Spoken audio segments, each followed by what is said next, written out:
Okay. This June 11th Newburgh Planning Commission meeting will come to order and over Zoom, and we'll call the roll. Okay, Alan Edwards.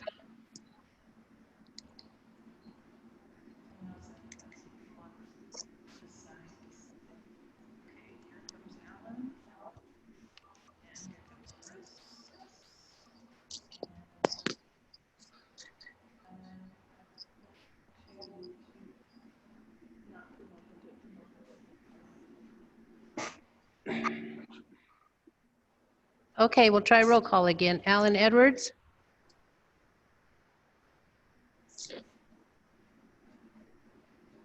Jason Here. Dale. Here. Robert Ficker. Here. Gina Morris. Here. Chris Wright. Chris Wright. Sharon Capri. Here. Jeffrey Musall.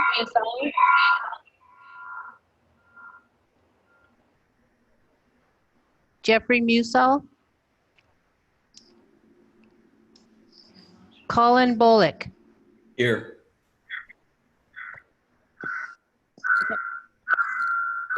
Heard.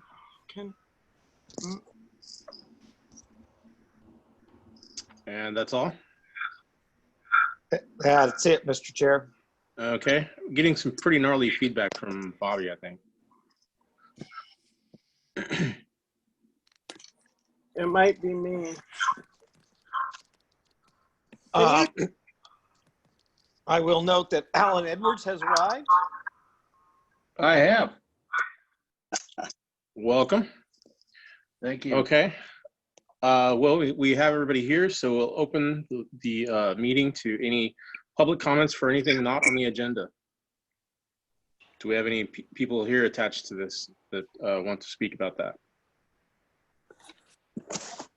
Seeing none, we'll move on to the consent calendar for the last meeting minutes. Mr. Chair, before we get there, Chris, right? Yes. Are you there? Yes. Okay. Can you hear me? Yes. Okay. Okay. So do we have a motion or any thoughts on the consent calendar for last month's meeting? Mr. Chair, I move that we accept the meetings as written. Very well, I have a motion. Do I have a second? I'll second. Okay, let's all get a voice vote, please. All in favor, say aye. Aye. Aye. All opposed, say nay. Hearing no nays, consent calendar motion passes. For the May 13th meeting, I forget which day it was. That is correct. May 14th. 14th, thank you. So moving on, I believe we have a quasi-judicial public hearing in front of us, and we'll turn it over to staff to hear about that. Mr. Chair, before we do that quasi-judicial, we need to have Yes. Student Commissioner Bullock read the language into the record, and you need to do the ex parte conflicts of interest bias as well. Thank you very much. Thank you very much. I don't have that checklist in front of me, so so we'll do the ex parte contact first. Has anybody had any ex parte contact or that they want to speak about here before we begin? No. Okay, hearing none, everyone's good on ex parte contact. Commissioner Bullock, do you mind reading our announcement regarding this? ORS 197.763 requires certain statements to be made at the commencement of a public hearing. The applicable city and state zoning criteria must be listed. This means that we must advise you of the standards that must be satisfied by the applicant prior to our approval of an application. The planning staff will list the applicable criteria during his or her presentation of the staff report. Persons wishing to participate in this hearing must direct their testimony or the evidence toward the criteria stated by the planner or other specific city or state criteria which you believe apply. You must tell us why the testimony or evidence relates to the criteria. Any issue which might be raised in an appeal of this case to the Land Use Board of Appeals, LUBA, must be raised in person or by letter at the local level prior to the city approving or denying the application. The law states that the issue must be raised in enough detail to afford the decision maker and the parties an opportunity to respond. This part of the law is also known as the quote, raise it or waive it, end quote requirement. If you do not bring it up now, you can't bring it up at LUBA. Failure of the applicant to raise constitutional or other issues related to the proposed conditions of the approval in enough detail to allow the local government or its designee to respond to the issue precludes an action for damages in circuit court. Prior to the conclusion of the initial evidentiary hearing on an application, any participant may request an opportunity to present additional evidence or testimony regarding the application. The Planning Commission will grant such a request through a continuance or extension of the record. Very well. Thank you very much. Now, with the ex parte contact and our disclaimer out of the way, we'll move on to the staff report. Keith? Thank you, Mr. Chair. Keith Leonard here, Associate Planner with the City of Newburgh. I will be presenting a comprehensive plan and zoning map amendment for 717 North College Street, as well as the abutting tax parcel to the north. I'd like to enter in my staff report and all exhibits and attachments. In addition, we received a comment today regarding that easement. This is from Chris White and Charlotte Morrow. They live at 735 North College Street. So this access easement allows access for both 729 and 735 North College Street. The easement goes with the property. It doesn't change if there's a zone change or a comprehensive plan change. Additionally, they had raised some concerns about ADUs being constructed on the property. At this time, the applicant has indicated they plan on duplex development. With our current code, duplex development would not allow an accessory dwelling unit. The way it's worded, it is only allowed for single-family residential. So they wouldn't be able to do that. And then I talked to also Ty Darby regarding the first point here. There was some concerns about access and fire code. We went over the access. It appears to be about a 20-foot paved area. And he said that would support the 2 existing homes as well as another 2 duplex units on a lot. The way our shared driveways work, you can only have 4 lots that access that is accessed by a private drive. So there wouldn't be additional lots or anything because you have the 2 lots to the north, you have the access easement, and then the main larger piece of property that's located at 717 North College. Next slide.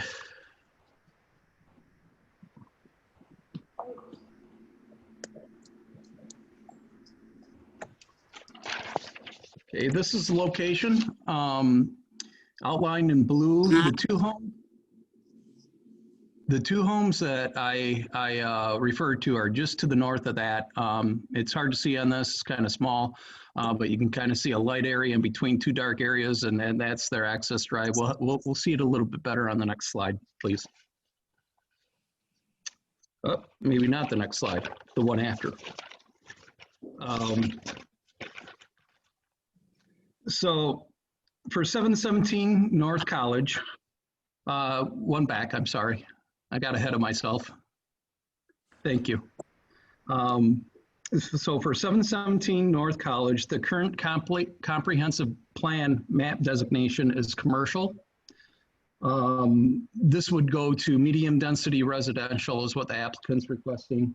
And it's currently zoned C1 neighborhood commercial. That designation would also go to R2, which is our medium density residential zoning district.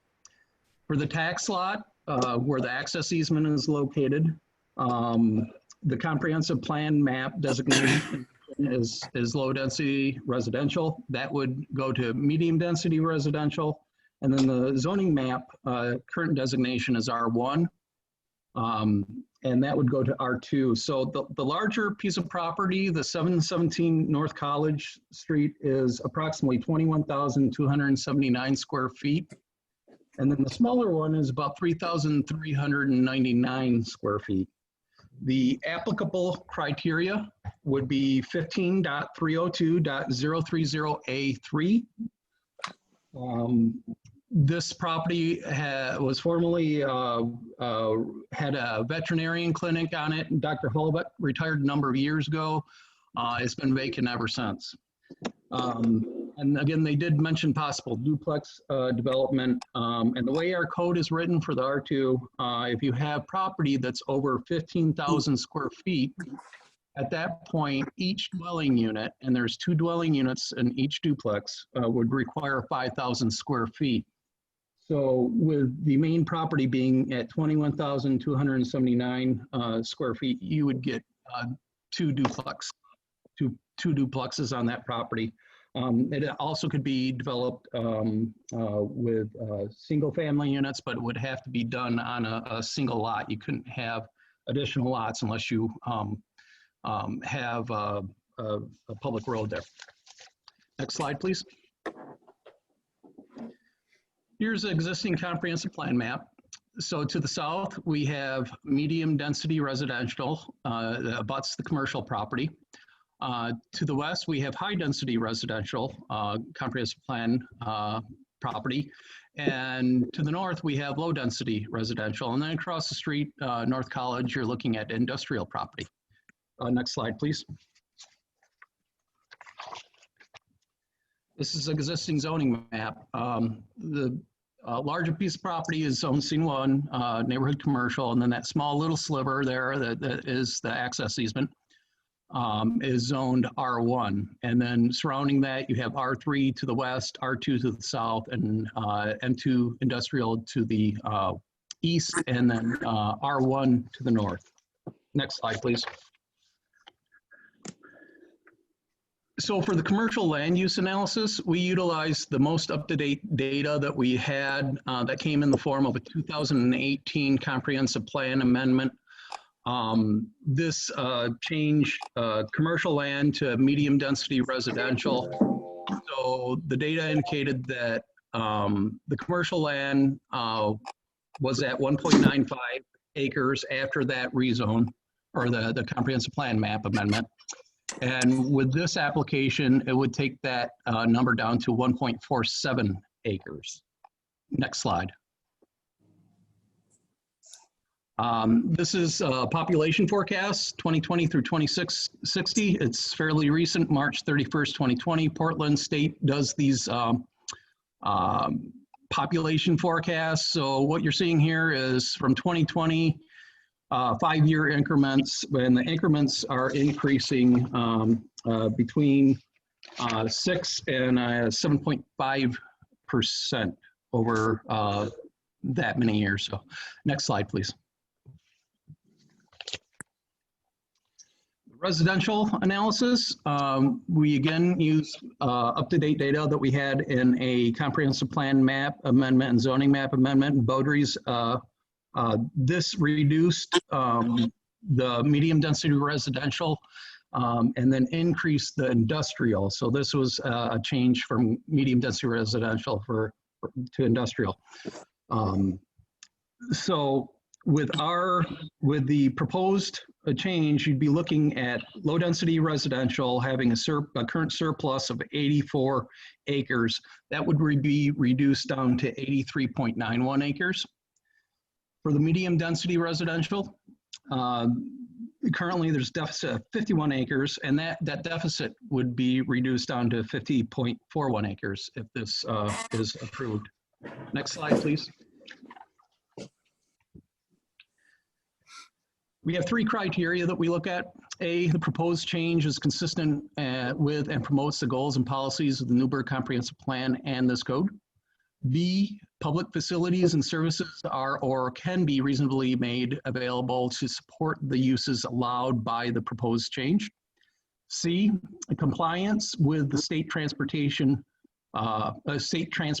planning rule for proposals that significantly affect transportation. So the applicant has to demonstrate that it's not going to significantly affect the transportation system. So next slide, please. So in terms of Newburgh's comprehensive plan and state planning goals, I kind of combined them, and I did that the same in the report because of our goals are based on the state goals as well. So Newburgh has 14 planning goals that are based on 14 statewide planning goals. In our analysis, we determined that 7 goals were met. That would include A, B, E, H, I, and K. And we also determined that 7 goals were not applicable, and that would include C, D, F, G, L, and N. We did not determine that there were any conflicts with the proposed amendments with either the comprehensive plan or the state planning goals. Next slide, please.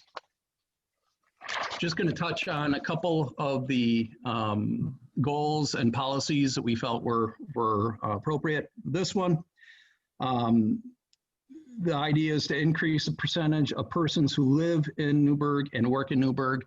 What we're doing here is changing a commercial property to a residential property, medium density. So this is going to increase, potentially increase persons living here in the city. Next slide.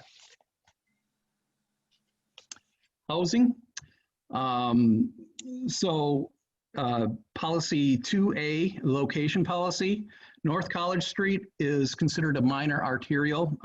What we want on those streets are medium and high density areas. So this fits that policy. Another policy is 3J.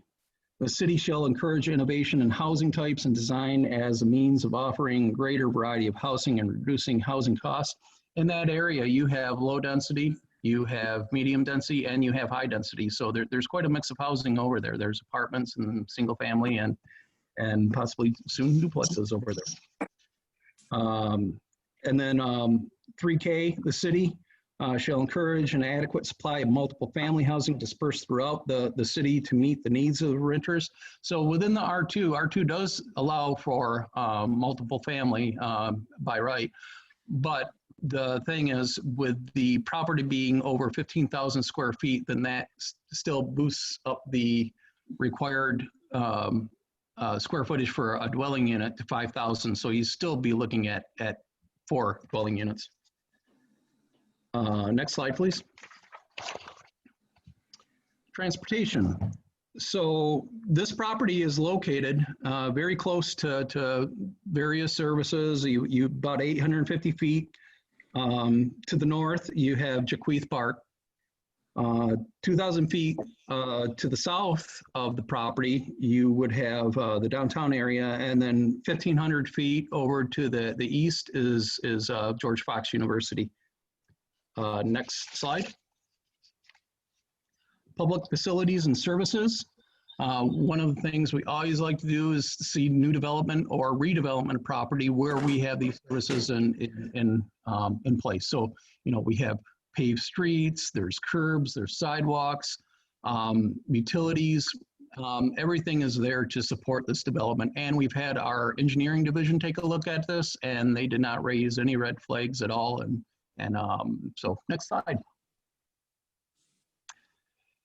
Within North College Street, we have an 8-inch water line and a 21-inch wastewater line and a 12-inch stormwater line. So the services are there and available to serve the development. Next slide. And then the state transportation planning role. This was the third criteria I had mentioned. The current land use produces about 19 a.m. peak hour trips and 21 p.m. peak hour trips. The proposed use would be less intensive, creating 6 a.m. peak hour trips and 6 p.m. peak hour trips. So this is a reduction of a.m. trips by 13 from the current use, and then 15 for the p.m. hour trips. Next slide, please. And at this point, I will hold off recommendation and turn it back over to the chair. Okay, thank you, Keith. Do we have any questions for staff at this point? No. Okay, I'm not hearing any questions. So do we have the applicant here?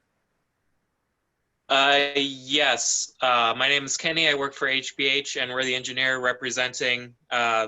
Holvek on this matter. Very well. At this point, we'll open public testimony, and so you will have a few minutes to speak, so feel free. Of course. We find the staff report thorough and complete. It matches our own findings. We would not have said it any differently. If anyone has questions, we'd be willing to answer, but for now, that's the end of our comment. Okay, short and sweet. I like it. So does anybody have any questions for the applicant? No. Okay. Anyone else? Very well. Do we have any opponents to this? Have we received any letters or anything to that effect? One. Mr. Chair, just the one that I had received, and also as I was drafting the plan, I did receive a phone call from Mackenzie Davis, and the same concerns were raised.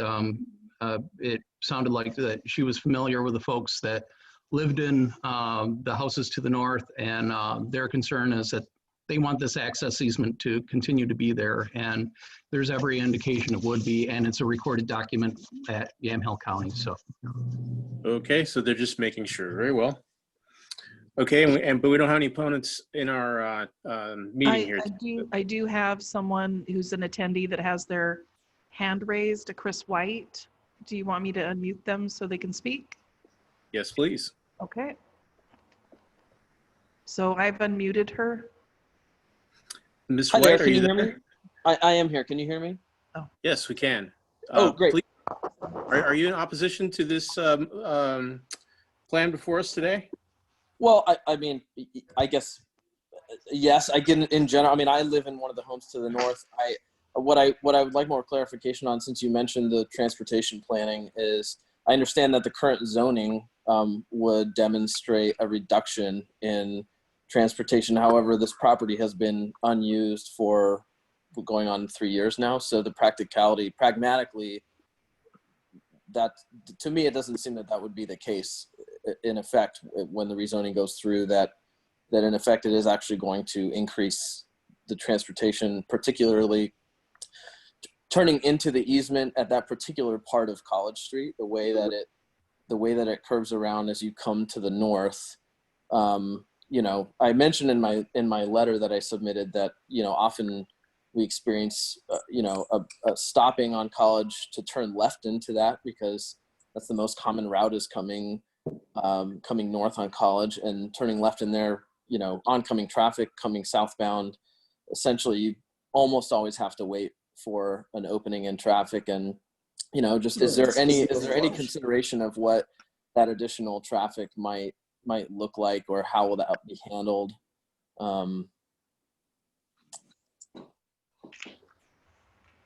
Okay, and so your main concerns would be traffic, essentially. if I could, I'd like to ask Kristen to respond to that question, our engineer. Very well. Hi, Kristen Spakarovich, engineer with the City of Newburgh. Yes, I think it's a very good question.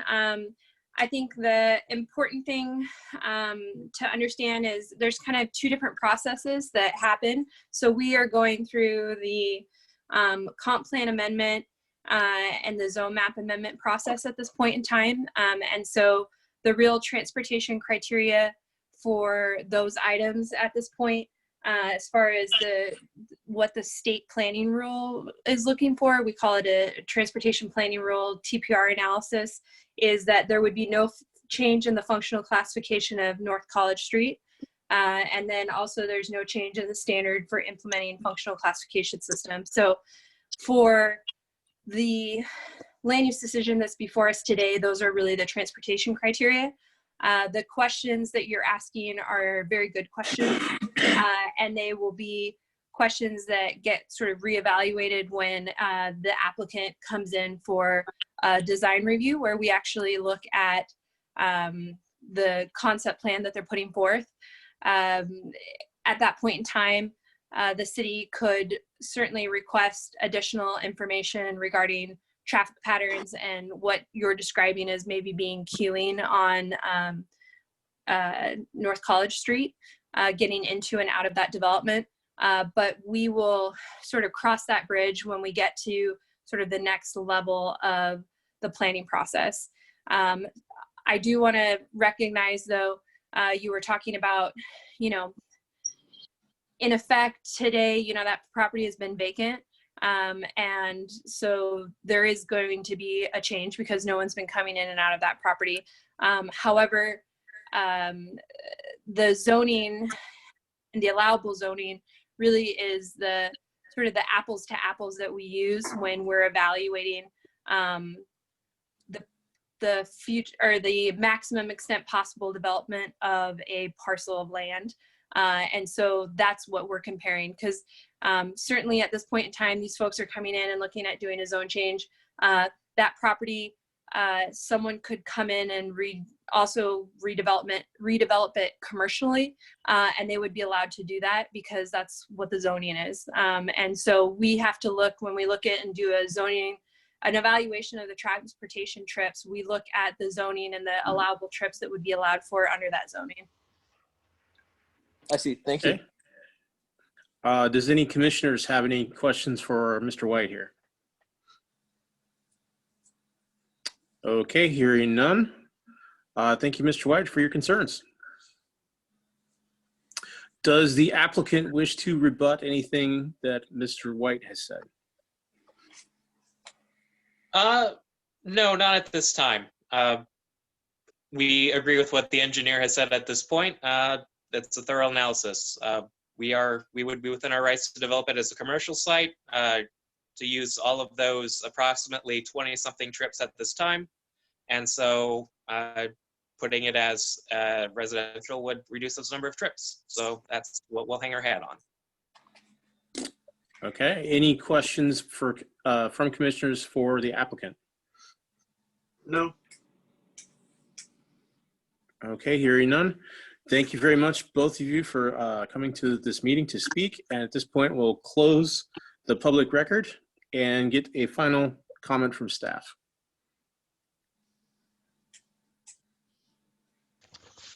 So, Mr. Chair, staff recommendation is to move to adopt Planning Commission Resolution 2020-356, which recommends that the City Council adopt the requested amendments to the Newburgh Comprehensive Plan Map and Zoning Map. And that concludes our recommendation. Very well. Thank you very much. Okay, so we're on to deliberations. Commissioners, what do we think about this application before us? Planning Commissioner Wright. Go ahead. I previously too was concerned about the letter for the easement, but as stated, it's already not included in. They're still going to keep that part of it. But as far as the transportation goes, I don't know if ODOT in the future would put in a walkway, a signal. I don't know what the criteria and amount of things that constitute criteria for a signal. I could be mistaken, but I believe that that area is too close to the railroad crossings for anything like that to be put in. Okay. So that's also what I was wondering. Okay. And yeah, because there's no public, to me, because there's no public street and there can only be 4 really units there, they can include parking within the designs, and there's a lot of availability there on a bottom floor as well. I've seen some designs here recently where they use a bottom floor for parking and storage. if that becomes a huge issue, I've lived in high density places such as San Francisco where they've had to do that to accommodate future residential densities. I hope that might be a design option that the applicant may consider. And that's all I have to comment about. Okay, any other comments or deliberation?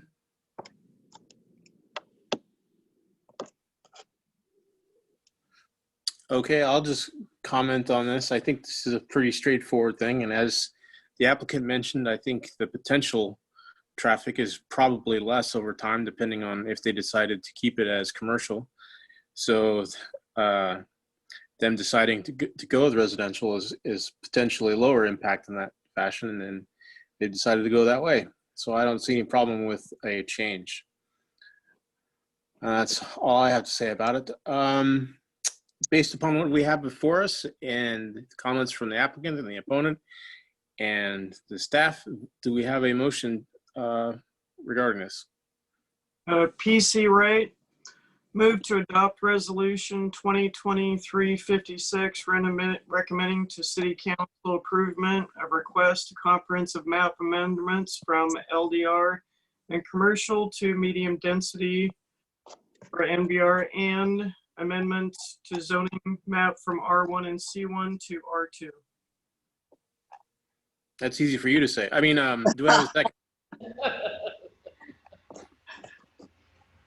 And I adopt. second that.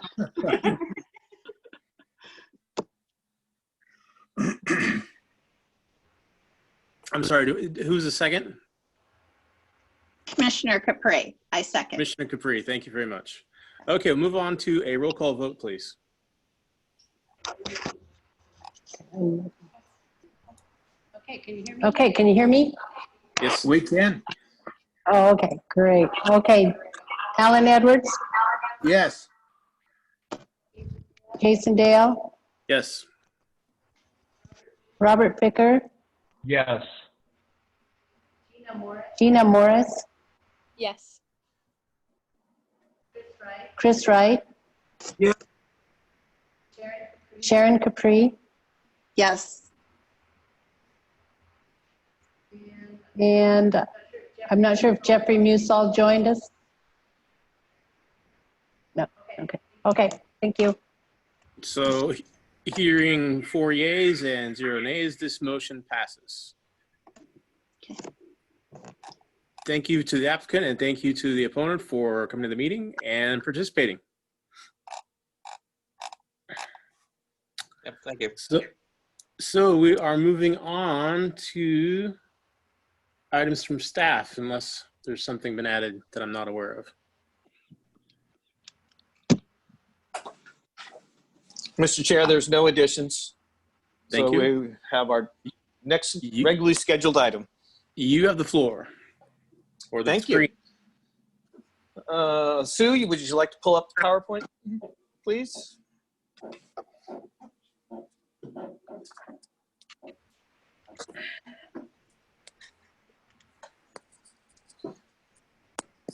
So what I want to do this evening is give you a briefing on our economic opportunities analysis. Requirement for the briefing comes from our grant that we received from the Department of Land Conservation and Development. There are quite a few slides here, so I'm going to go through these rather quickly. Your staff memo that was prepared kind of captures all of this. So Sue, next slide, please. Next. So what we're going to talk about is just an introduction of what an economic opportunity analysis is. We're going to talk a little bit about desired outcomes, some of our existing policies, key economic trends that are occurring, and then some preliminary employment forecasts. Next. Next. So why do an EOA? So it's a legal requirement out of Goal 9, out of our statewide planning goals. And as a number of you are aware, we are in discussions about the potential for an urban growth boundary expansion, and there are 2 requirements, base documents we need to enter into that process. First was our housing needs analysis, which we completed last summer. And the second one is this economic opportunities analysis. Next. So goal 9, quickly read this: provide adequate opportunities throughout the state for a variety of economic activities vital to the health, welfare, and prosperity of Oregon's citizens. Next. Goal 9. So we're going to, through this process in these requirements, we've got to look at an opportunities analysis. We've got to come up with economic development objectives. We designate lands for commercial and industrial uses.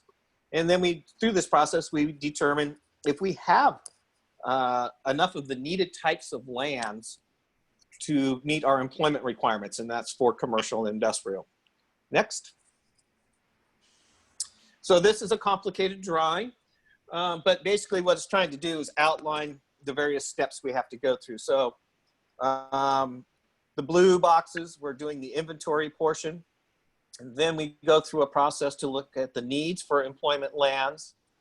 And then we develop policies, and all of this comes back together into some documents. So think of it as the left-hand column is your inventory, your center is all this, what our needs are, and this is driven by, in part by employment data that's been gathered and shared from the employment department.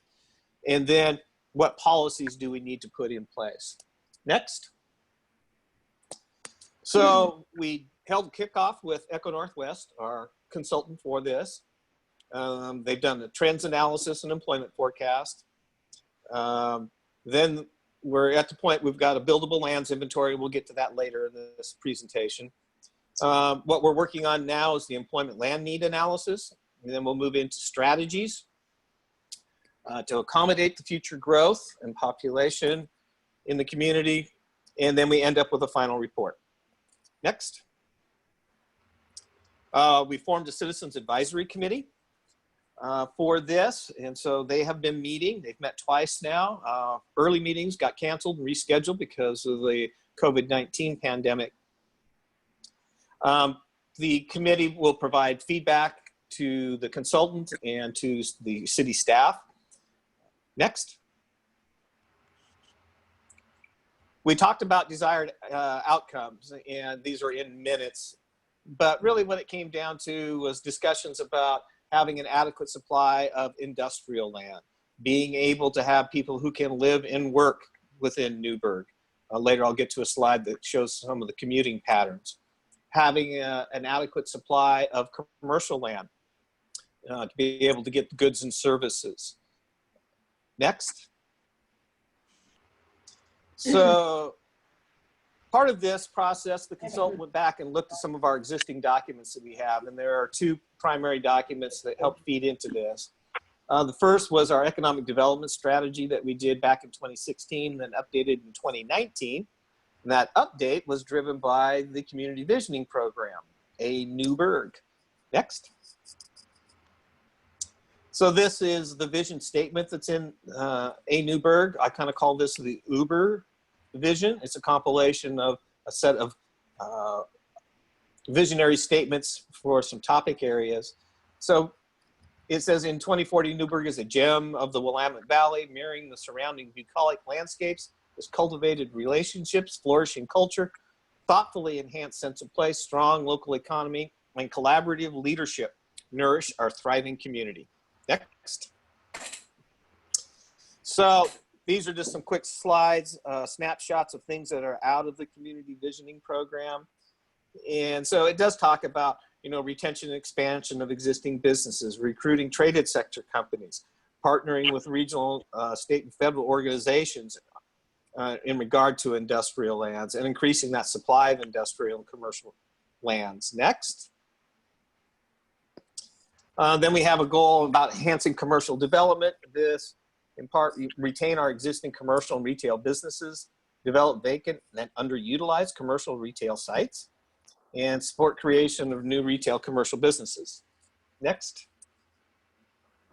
Then our third goal was to create a premier business and workforce development program. And so here we had 6 goals, or strategies, I should say, identified. But then really it focused on entrepreneurship, having a viable workforce. The Shalem Valley Innovation Accelerator is a part of that, and continuing to enhance the mix of businesses in the downtown. Next. Goal 4, complete funding, administrative, and organizational actions for Newburgh Downtown Improvement Plan. So this one gets to, and it's really focused on downtown. And so create an urban renewal district, and that evaluation is underway. Look at different funding tools, look at our regulatory environment improvements that we can deal with, downtown partnerships. We're working on that with the Newburgh Downtown Coalition, as well as the Chamber. And then a parking management plan. We have some funds budgeted this year to update our parking study downtown. Next. Goal 5 is making Newburgh, Shalem Valley a regional, national, and international tourist destination. So we had 4 strategies outlined here. Next. So this brings us back to the need for the employment land. So we're going to analyze those economic trends. We're going to look at our comparative advantages, and then that drives down to forecast employment growth. Next. So in this particular slide, we are looking at different industry sectors that exist. And so we're looking at, you know, where are those industries that pay above the average wage and those below. And so the average wage for Yamhill County is a little over $42,000. That's 2018 dollar amounts. And Newburgh has about 27% of the employment overall in Yamhill County. Next. This one was looking at Newburgh's employment sectors with 200 plus employees in those sectors. And so the blue are ones where the city wage, average wage, $43,480 is highlighted in blue. So what you can see is construction and natural resources and manufacturing, professional services, healthcare, and social assistance categories. Next. This is a slide that talks about the covered employment that's in Newburgh. And so it gives you different ones. So on the left is your number of employees. The bars show you what those are. So you can see healthcare in Newburgh is a big industry, and so is manufacturing. Not a lot in the other end of the continuum in the sector of information technology. And then the red bars are just looking at what the average pay per employee is. And so you can see from this graph is that if you're on the right-hand side, we don't have a lot of employment in professional services and management and finance and so forth. But you can see with the red lines what those average pay would be for those types of jobs. Next. This is the commuting pattern.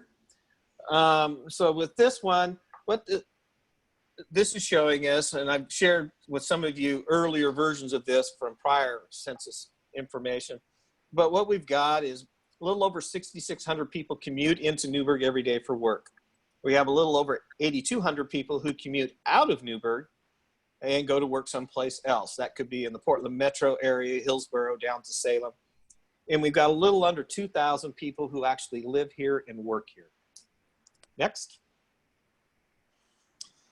So now we're going to talk a little bit about preliminary employment forecasts. Next. So data for employment forecasts, it starts with data from the employment department that's rolled up. And then so we look at that in base, we look at growth rates. And so the consultants looked at the past, we look at the mix of employment, we look at employment in residential areas, and then what that employment density looks like. Next. So this one tells us, this is covered employment. So those who are covered and captured in the Oregon employment data. This does not cover, sole proprietors and so forth in the covered employment category. So what you can see, if I got the right one, is the covered employment. We've got a little over 9,600 jobs within Newburgh. If you take the employment that's not the covered employment and add the two together, we've got a little under 13,500 employees in Newburgh. Next.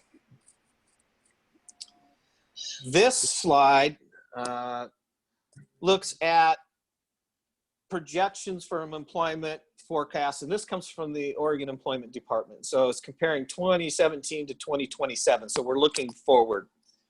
And what these numbers show us is that through the Employment Department data and modeling, they're looking at a 1.1% growth rate in employment between 2017 and 2027.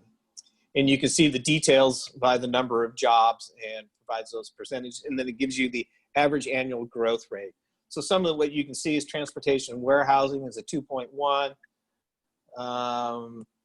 Natural resources 1.3, construction's 1.9. Some others, like we talked about earlier on the slide, information, it's only a 0.5% growth. Next. This slide talks about the Employment Department growth versus another growth number, which comes from Portland State University. So the Employment Department growth number and the PSU number are considered safe harbor numbers. And so through this process, the Citizens Committee will be providing recommendations back to the consultant and staff about which growth rate we should use. I should note that Portland State University comes out with final population numbers this month. And those numbers are trending down less in a population growth than the prior numbers from 3 years ago. So these numbers will change. And so we're waiting to get the final data from PSU, and then the consultants will update this. Generally speaking, we're probably looking at the Oregon Employment Department growth rate and the PSU rate will probably be very similar. Next. Colin has raised his hand. Doug, I think he has a question. Okay, Colin? Yeah, I do. I'd just like to ask you, I saw that employment is set to rise by 1.1% over the next 10 years, while if I remember correctly from the population slide, it was set to rise by 6.6%. Population was in the same time span. Yes. So is that discrepancy due to an aging population, or is there some other factor that we need to consider? A big part of that is an aging population. Yes. Okay, thank you. I also have a question. Yes. Do you know why they grouped those 4 counties together when they did the jobs thing? Due to their population, like Marion County has alone 349,000 something people, and we have much about 1/3 of that. So does Lynn County, Polk even below that. But the largest population has a medium square mileage of surface area or acreage. Do you know what their theory of joining these counties together? It's their methodology. They break the entire state into different regions. So, you've got a Portland region, you've got a Northwest region, we've got the Mid-Valley region. It's the way that they conduct their modeling. Okay. And so we're lumped together. And that's why there's 2 different methods for a safe harbor approach. You can use the Employment Department approach, which has the safe harbor of 1.13%, or you can use the PSU population number. Because yes, there are different communities within the Mid-Valley region. And so when you look at the Employment Department numbers, they are an aggregate of a large spatial geography. Or, like I said, you can go and look specifically at your community based upon population growth. Right now, the Citizens Committee has not selected and identified which safe harbor approach they would like to recommend to the City Council. Again, we're going to have to wait until PSU comes out with those new final population numbers later this month. Because I would like to see a breakdown specifically when I start looking at the numbers of the job. Like they said 8,100 new jobs, like you said, in the health industry. But when you divide that by 4 for all different counties, then 25% of that, is that a more true representation of what we can count on here for our city, hopefully? No, I don't believe that you can. The employment department, we cannot get data that gets that granular. They will only provide their employment census data in a rolled up aggregate fashion. Yeah, gotcha. Okay. There's confidentiality issues with the data. Yeah, that cannot be released. Yeah, do not have enough. Yeah, I know about that. All right, thank you, Doug. So some next steps in the employment forecast is what that future mix going to be. So, you know, where we're at now is 25% is industrial, 11% is commercial, 57% is commercial non-retail, and 7% is government. And so the committee will be talking about, will there be a shift or a change in these percentages as we look forward? We'll also have to factor in, you know, what additional portion of that employment base may be working from home, telecommuting. Next. So as I've mentioned, you know, this is preliminary data. It's going to continue to get refined. We're going to get into the buildable lands, which is the next step that we've gone through. I drafted that already. We're going to talk about targeted industries. I'll talk a little more about that. And then, you know, do we have enough land to meet our employment growth in the future? Next. Next. Next. Okay.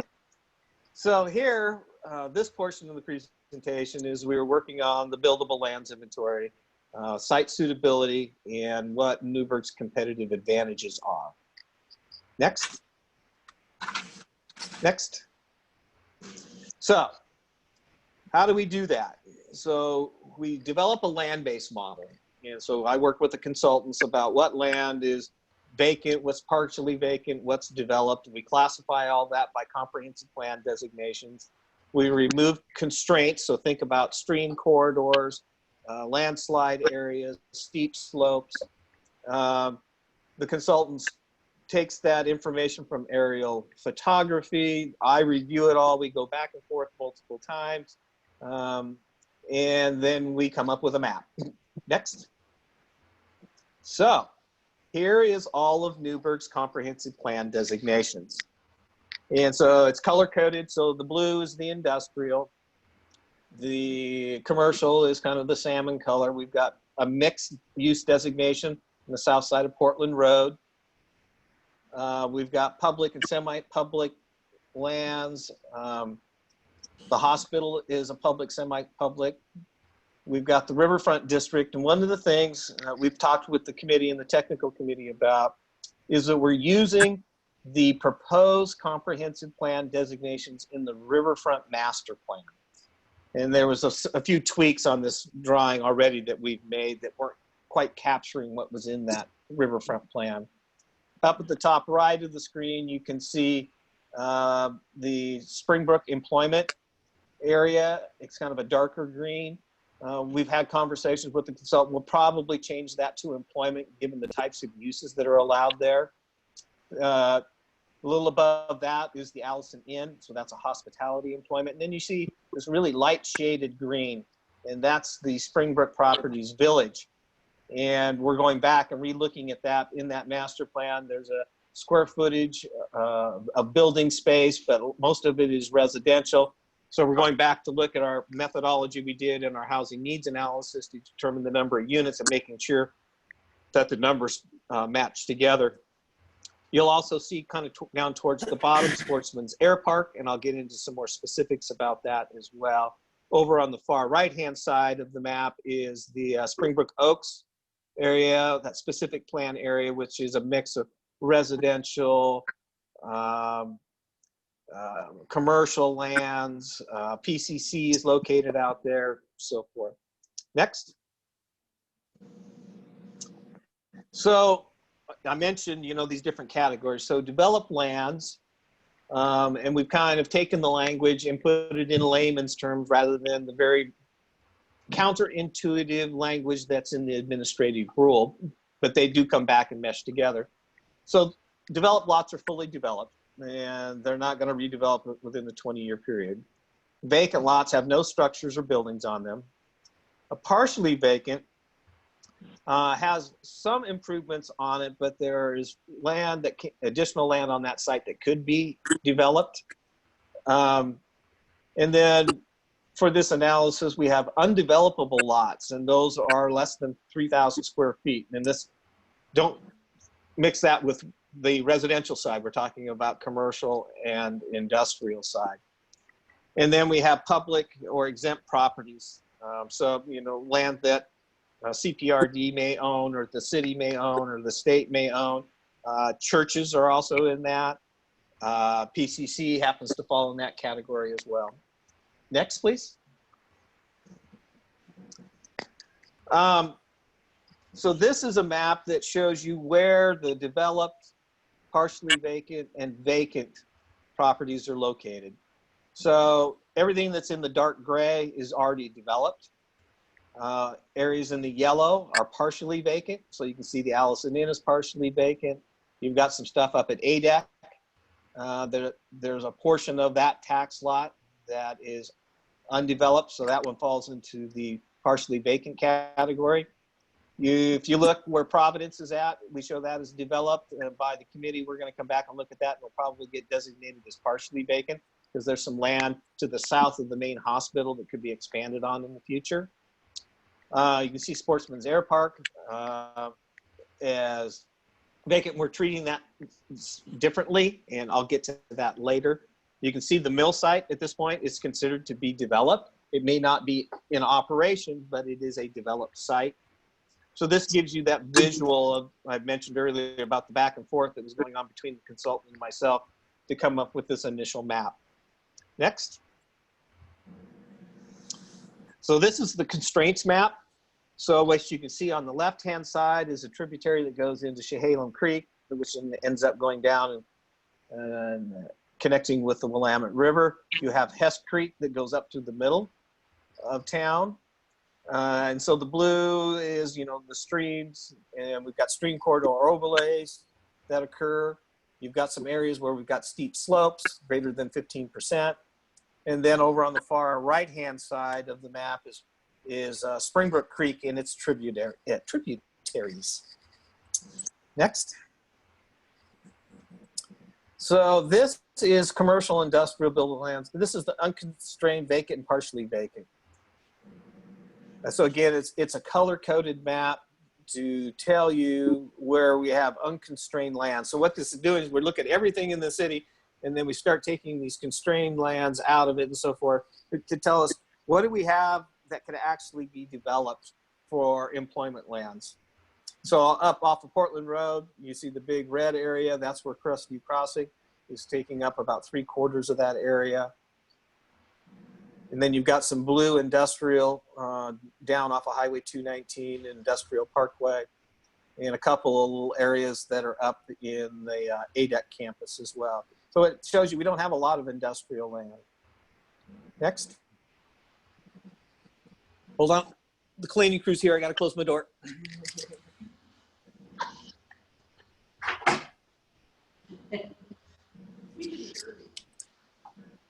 Okay. So this is getting back to the issue of unconstrained vacant and partially vacant. So what it tells us is we've got a total buildable acres of 105 in the commercial category.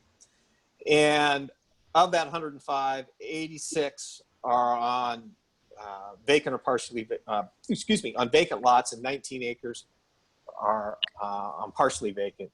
When you look at the mixed use, it comes to a total of 13 acres. Subsets of that are 9 vacant and 4 partially vacant. And then in the industrial side, we have 30 acres.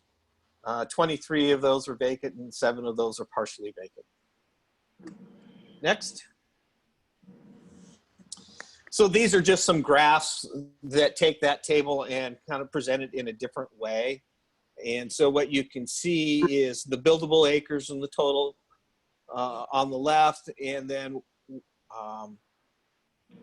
what's partially vacant and vacant land. And so you can see Springbrook kind of stands out in the middle, and a lot of the Springbrook master plan, of course, has not been developed on that employment land side yet. Next. For this one, this is partially vacant. So this is looking at buildable acres in tax lots. And what this graph is telling us is, again, is we don't have a lot of buildable acres in smaller commercial, mixed use, or industrial lots. But we do have kind of in that 2 to 5 is kind of what we do have. And then the second one is looking at number of lots with buildable vacant, partially vacant land by size. Next. So this is a graph that's trying to represent that prior data. And so what is next? These are site sizes, and these are developed lots by site size. And so we were looking at, you know, this less than 0.5 acres, we've got a total of 62. We got 52 in the 0.5 to 1, 63 in the 1 to 2 acres, 73 in 2 to 5, 70 in the 5 to 10, 47 in the 10 to 20, the 50 plus, 77. And then we looked at the number of developed lots by size.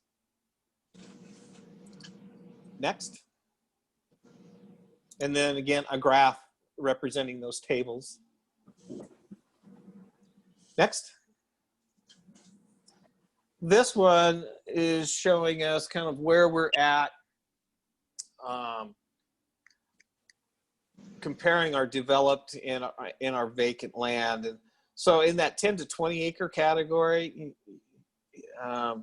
we've only got 5 sites of that particular size.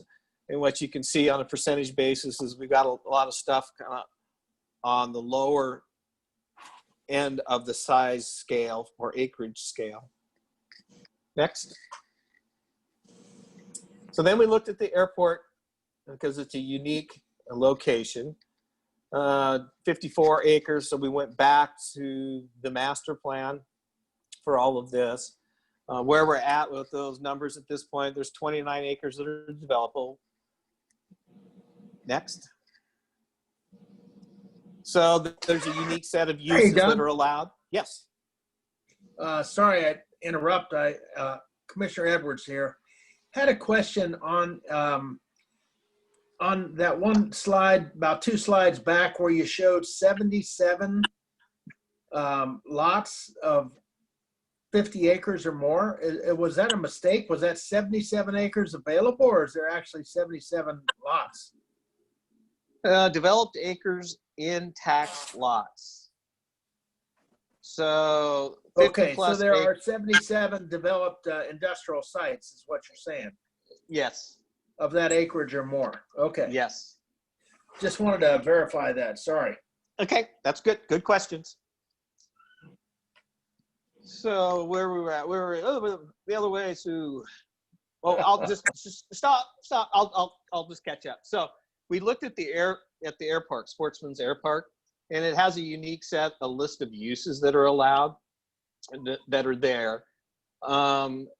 And so we have an airport industrial overlay. It has some limitations on the types of uses that we can look at. And so by the time we got to this slide, Sue, I won't make you go backwards. Don't worry about it. We started looking at targeted industries.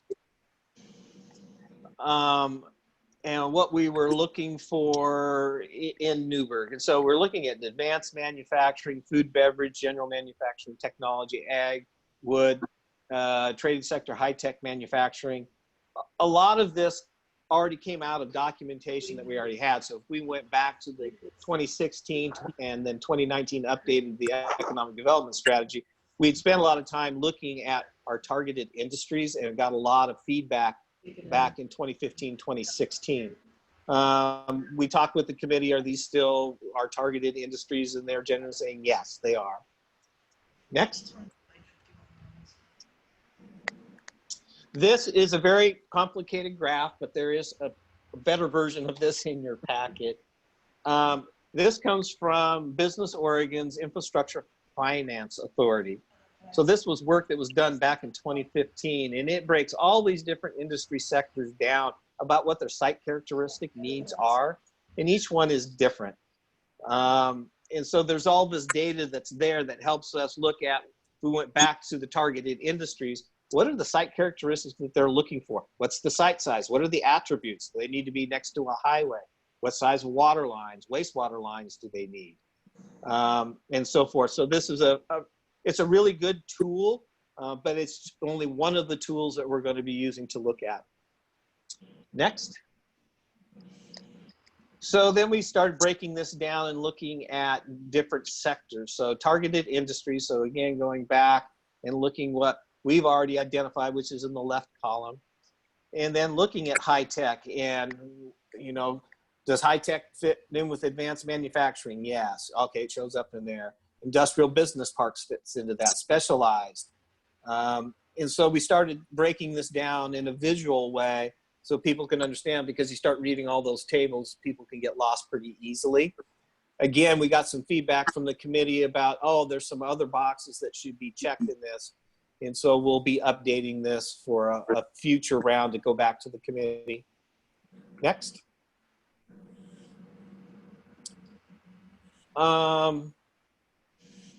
Then going from that IFA document, then we started to break it down and looking at our categories and saying, okay, what are those site sizes? So advanced manufacturing, looking 5 to 25 acres. Food processing, 5 to 25. General manufacturing, 5 to 15. Ag wood products, 5 to 25. Then we got into this area of traded sector and high-tech manufacturing, you know, 5 acres to 100 acres plus. That was a pretty wide range. And both the technical committee and the citizens committee came back and said, can you take that traded sector and break it down into smaller segments and get some additional data about what those site acreage sizes are? And so the consultant is currently working on that. We looked at slopes. You know, basically if you're looking at industrial operations, they want to be on pretty flat sites. Of course, you can see, you know, kind of the maximum slope would be something of 7%. Going back to the IFA structure, then we looked at it and said, you know, which of these industrial categories need rail access? And you know, advanced manufacturing doesn't need it, but you might have an ag or wood products that is preferred that they do have that. And then we looked at it in the form of highway access, so in miles to an interstate. So I always remind people that Newburgh is only 12 from our industrial area, current industrial area, down off of Wynooski. We're only 12 miles to I-5. So we kind of fall within the necessary ranges that are there. And then the special needs for utilities that are out there. And each of these industry sectors has something that's a little bit different. Next. Next, please. So then we started looking at what our strengths and weaknesses were. And again, part of this comes out of our 2016/2019 economic development strategy. So, you know, strengths that we have: proximity to Portland, access to ag land, transportation. We got 99.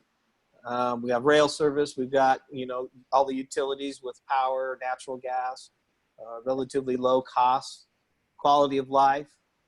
Transportation, again, distance to I-5, congestion on 99 are weaknesses.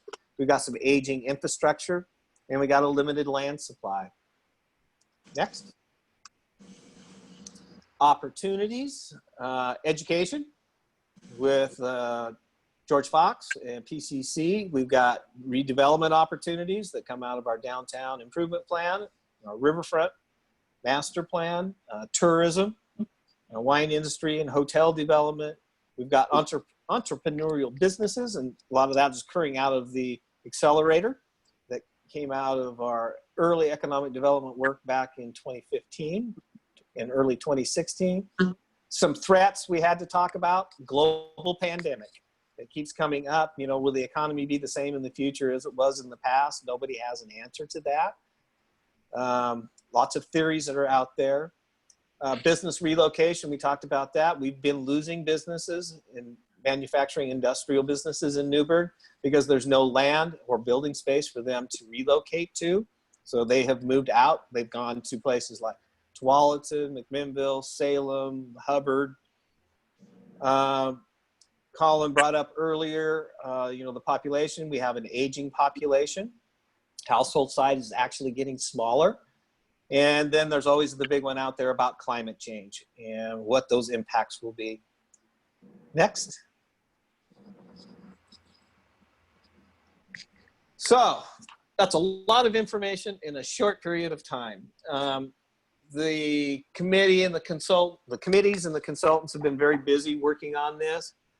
Information I shared with you tonight will get changed and modified as we move forward. Our next step will be to work on the employment land needs analysis. Again, we'll revise our population numbers from PSU, and we'll factor that into the analysis. We'll take the feedback we got from our last committee and TAC meeting on some of those tables and charts and so forth, and we'll update that information. We got some good feedback on the SWOT analysis. So we'll adjust and modify all of that. Any questions? I talked fast. You did a great job. PC. Yeah, well done. Have you guys, considering all the information you've already got, given any consideration or ideas of where you want the urban growth boundary to given the needs of the acreage and stuff? No, we have not. So we know from our housing needs analysis that we finished up back in June of 2019, it indicated that we had a deficiency of 108 acres of residential land for a 20-year planning horizon from 2020 to 2040. We have urban reserve areas around town. So we've got a 500-acre area up north, south of Bell Road, coming down Aspen and Zimmery, back behind the Allison Inn. We've got some urban reserve area on the south side of Winooski Street. We've got another urban reserve area that was just north of Wilsonville Road behind the Springbrook Manufactured Home Park. ODOT has recently bought that as for phase 2 of the bypass. And then we've got another small urban reserve area off of Highway 99 just to the east of Providence, off of Harmony and Klimek. We don't have the data put together yet to truly give us a better snapshot of what our deficiency is on the commercial land. So we'll have more clarity about what our land deficiency is by the time we get to the end of December of 2020. There are 2 other things that are going on in parallel to this EOA analysis. So this fall, we will be updating our housing needs analysis to reflect the new population number and the continual absorption of residential land by development. That will be finished by the end of December of 2020. We'll also be hiring a consultant to do what's called a public, semi-public land analysis. And that'll tell us, you know, what are the needs for the school district or Shalem Park and Rec, the city, the state, the county, the university, PCC, and so forth. So all 3 of these things are all going to come together towards the end of this calendar year, so December. So you're going to be getting a lot of stuff coming at you in the November, December timeframe. Lots of studies in their final form. And your opportunity is the conduit for public engagement. So each of these projects has a committee, but in a broader scale is we bring things forward to the Planning Commission for an opportunity for staff to present to you and the public to come in, listen to all of that, and ask questions. Wonderful. Well, I think you've done a wonderful job in putting this report together and all the analysis and things that have come out of it. I think you guys have paid some wonderful attention to a lot of different issues, and I commend you on it and the time you guys have put into it. They're very appreciated. So all of the slide presentation, the slide deck that I went through tonight is actually all in your packet. So you have it for reference. If you have nothing to do and you'd like to get mesmerized by charts and tables before you go to bed at night, you can read that. Already read mine. Any other questions on that? Okay. If not, then, Okay. Mr. Chair, we're ready to move on to the next and final section of our Very agenda. well. Do we have any items from members? Okay, hearing none, I guess we're done for the night. We're not quite done yet. Not so, quite? Commissioner Edwards, it's his last meeting tonight as he's taking his lovely bride and moving to the great state of Texas. Oh dear. So he's formally announced and provided his resignation to the mayor.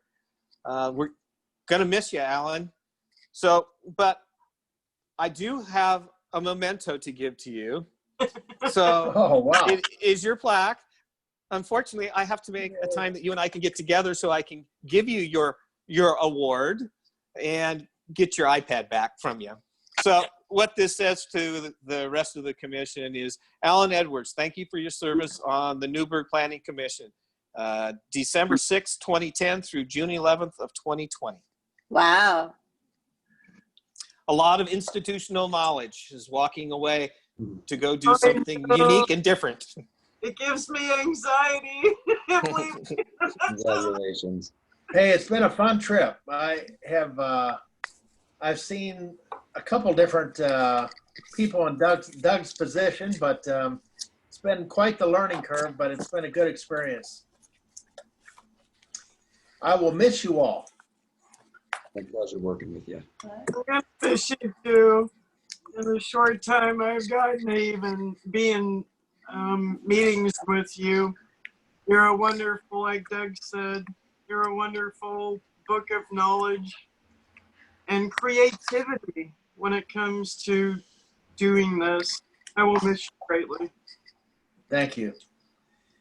It's been a great experience, and I've thoroughly enjoyed getting to know you guys. Jason Dale and I came in fairly close. He came in, what, a couple months after me, Jason, or?